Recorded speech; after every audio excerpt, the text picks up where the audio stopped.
Hello বন্ধুরা, Monika cooking ব্লগে সবাইকে স্বাগতম। এ দেখো মেথি শাকটাকে আমি পাতাগুলো ছিঁড়ে নিয়েছি আর এই ডান্ডিগুলোকে ফেলে দিয়েছি। এই ডাঁটাগুলোকে ফেলে দিতে হবে, পাতাগুলো ছিঁড়ে নিয়ে। দিকে করব আমি সিম নিয়েছি, একটু কুমড়ো নিয়েছি, আলু আর বেগুন আর একটু মূলো, আর সাথে থাকছে একটু বড়ি দিয়ে আমি মেথি শাকটা বানাবো। দিয়ে আমি কড়াইটা বসিয়ে নিয়েছি, গ্যাসটা অন করে দিয়েছি। কড়াইতে তেল দেব, সাদা তেল দিয়ে করব। তেল দিয়ে দিলাম, তেলটা গরম হয়ে গেছে, বড়িগুলো আমি ভেজে নেব।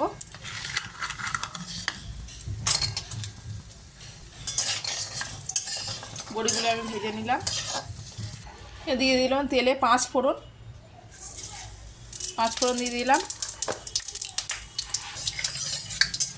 এবার আলুগুলো দিয়ে দিলাম, সিমগুলো দিয়ে দিলাম। আলু, সিম আর মূলো একসাথে আমি ভেজে নেব।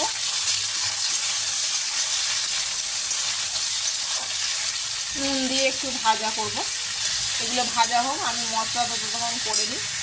এদিকে মশলার মধ্যে আদা দেব, আদা আর একটু জিরে, গোটা জিরে একসাথে পেস্ট করে নেবো, আদা আর জিরে। এদিকে মূলো, সিম আর আলুটা একটু ভাজা ভাজা হয়ে গেছে। আমি এবার কুমড়োটা দিয়ে দেবো, কুমড়োটা দিয়ে দিলাম।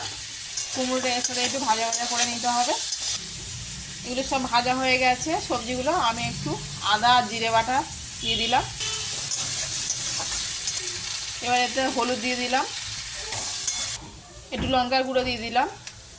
আমার মশলাটা কষানো হয়ে গেছে। এবার একটু বেগুনগুলো দিয়ে দেবো, বেগুনগুলো দিয়ে দিলাম।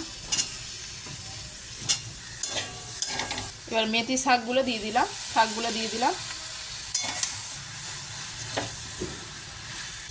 দেখুন শাকটা কতটুকু হয়ে গেছে। এরকম নিরামিষ দিনে মেথি শাক না করে খাবেন, খুবই সুন্দর লাগে। নিরামিষ মেথি শাক বড়ি দিয়ে খুব সুন্দর লাগে। এবার একটু অল্প করে জল দিয়ে দেবো, এবার ঢাকা দিয়ে দিলাম একটু। এই ঝোলটা ফুটে উঠেছে, আমি বড়িগুলো এবার দিয়ে দেবো।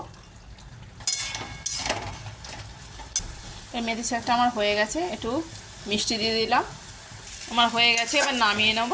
দেখুন বন্ধুরা, আমার মেথি শাকটা রেডি হয়ে গেছে। কত সুন্দর দেখতে হয়েছে বলুন।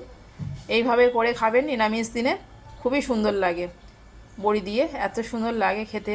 বাই বাই বন্ধুরা। আর আমার রেসিপিটা যদি ভালো লেগে থাকে লাইক কমেন্ট শেয়ার করে দেবেন, কেমন লাগলো জানাবেন। Bye bye.